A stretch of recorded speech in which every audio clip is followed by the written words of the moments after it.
Assalamualaikum warahmatullahi wabarakatuh. Perkenalkan kami dari kelompok satu yang beranggotakan saya Alvina Yuan Safila dan rekan saya Imas Junita Rahayu.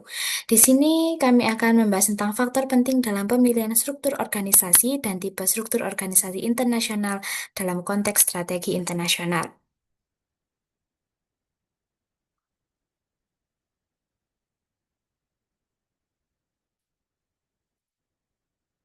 Dan dia tidak mau.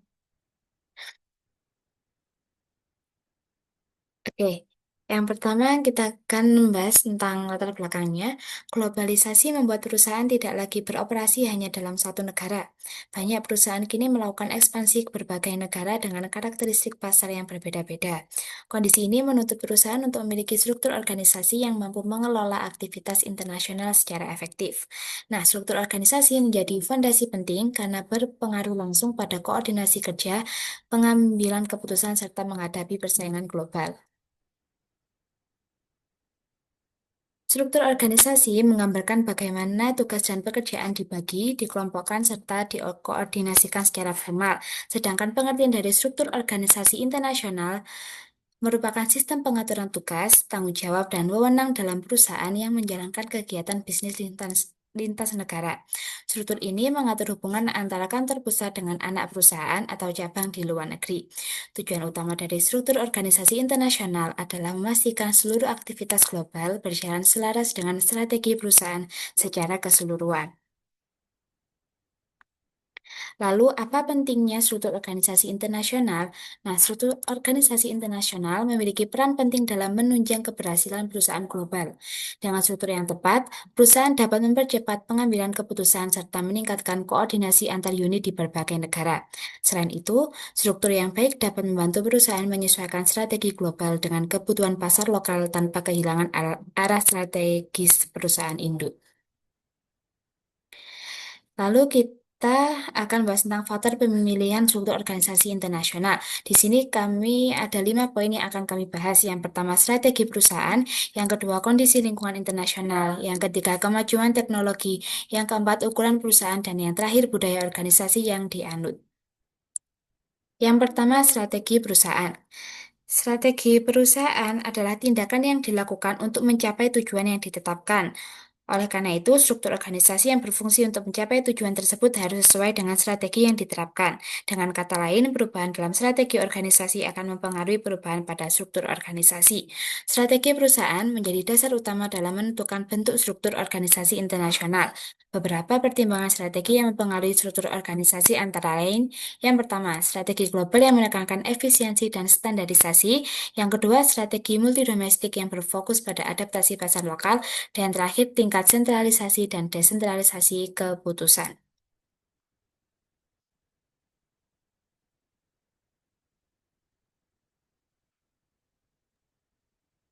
Selanjutnya, kita membahas tentang lingkungan internasional. Lingkungan internasional memiliki karakteristik yang sangat beragam dan tidak bisa disamaratakan. Hal-hal yang perlu diperhatikan dalam lingkungan internasional meliputi perbedaan hukum dan regulasi antar negara, kondisi ekonomi dan stabilitas politik, nilai budaya, dan kebiasaan masyarakat setempat.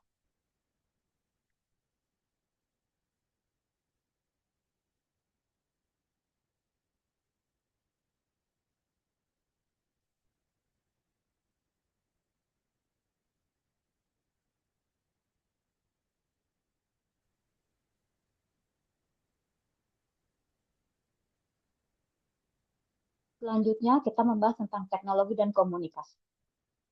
Perkembangan teknologi membuat pengelolaan organisasi internasional menjadi lebih efisien. Dukungan teknologi terlihat melalui satu, sistem informasi manajemen global, dua, komunikasi digital lintas negara, yang ketiga, koordinasi yang lebih cepat dan fleksibel. Ukuran dan skala perusahaan. Satu, ukuran dan skala perusahaan turut menentukan kompleksitas struktur organisasi internasional. Perusahaan besar dengan banyak cabang di berbagai negara membutuhkan pembagian wewenang yang lebih jelas. Semakin luas wilayah operasi, semakin besar pula kebutuhan akan desentralisasi agar keputusan dapat diambil lebih cepat di tingkat lokal. Selanjutnya, tipe struktur organisasi internasional. Dalam praktek bisnis global, perusahaan dapat memilih beberapa tipe struktur organisasi internasional berikut. Satu, struktur divisi internasional. Kedua, struktur global fungsional. Ketiga, struktur global divisional. Dan yang keempat, struktur matriks global.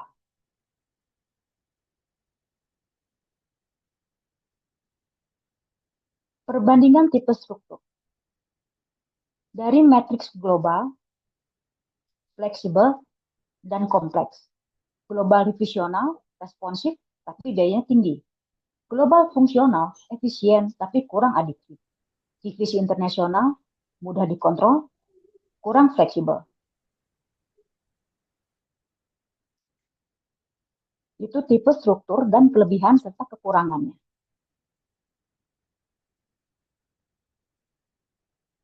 Dari presentasi ini, kita dapat mengambil kesimpulan bahwa struktur organisasi internasional tidak dapat disamaratakan untuk semua perusahaan. Kesimpulan utama dari pembahasan ini adalah pemilihan struktur harus selaras dengan strategi perusahaan. Faktor lingkungan, teknologi, dan budaya sangat berpengaruh. Yang ketiga, fleksibilitas struktur menjadi kunci keberhasilan di pasar global. Demikian presentasi dari kelompok kami. Atas perhatiannya, kami ucapkan terima kasih. Assalamualaikum warahmatullahi wabarakatuh.